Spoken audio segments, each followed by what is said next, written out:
For problem number 3, the supplement of a certain angle is 7 times its complement. The exponent of the angle is blank. So, ito pinagsama-sama yung tatlong angle, no? So, supplement, complement, and explement. So, dito wala mo nang binigay na any values of angle, no? Meron lang tayong expression dito nung supplement and then complement daw ng angle. Sasabihin natin, pangalan na lang natin muna para hindi tayo mahirapan sa pag-express. So, let's say, pangalan natin X, C, supplement.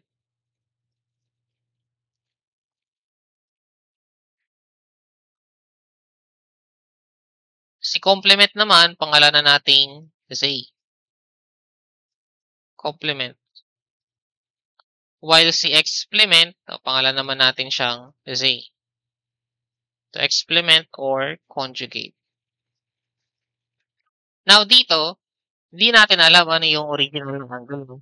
So, may sinabi dito, certain angle lang. So, yung certain angle na yun, let's say, siya lang muna si theta. So, ito yung certain angle na tinutukoy dun sa ating problem. Now, pag sinabi nating supplement, dapat yung i-add mo dun sa theta equal siya kay 180. So, yun naman yung principle ng ating supplement, no? So, kung si theta, yan yung ating certain angle na hindi natin alam yung value. Kapag si theta daw, dinagdagan mo ng supplement niya, ito ay equal to 180 degrees. And then, ito naman kay complement. So, kung ano daw yung idadagdag mo kay theta, say plus y, dapat equal siya kay 90 degrees. For explement naman, so ano yung idadagdag mo sa theta para maging equal siya kay 360 degrees. So, yan yung expression based sa definition ng ating complement, supplement, and explement angles. Now, dito, X, take note, si supplement yan, si Y ay si complement, si Z ay si explement. So, gagawin natin from this expression, so i-extract natin ano yung values ng supplement, complement, and explement. So, mula dito, si supplement, pwede natin siyang i-represent as 180 minus yung ating original na angle. Dito naman, si complement, pwede natin siyang i-represent as 90 minus yung ating original na angle. And with this one, si supplement, pwede natin sabihin na this is the 360 minus yung original na angle natin.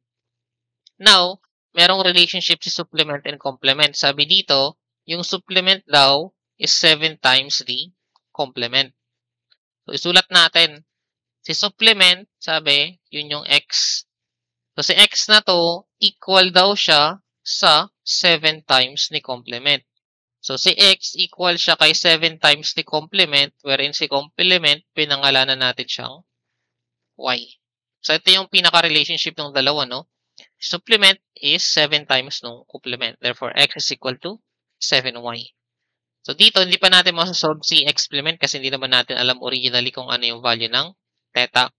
So, gamitin natin yung relationship ng supplement and complement para mahanap muna natin ano yung original na angle natin. So, ito na yung relationship na yun. So, substitute lang natin ito 180 minus theta and 90 minus theta. So, si X, ito ay 180 minus theta, while si Y naman, yan ay 90 minus theta. So, simplify lang natin. This is 630 minus 7 theta. So, just simple algebraic manipulation, no? So, lipat nyo si 7 theta dito, meron kang positive 6 theta.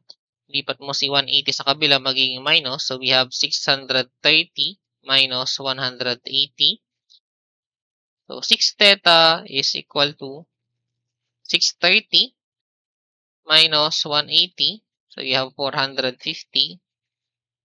To divide both by 6, we find the value of theta. So, this is 75 degrees. So, yung 75 na yan yung original na angle natin.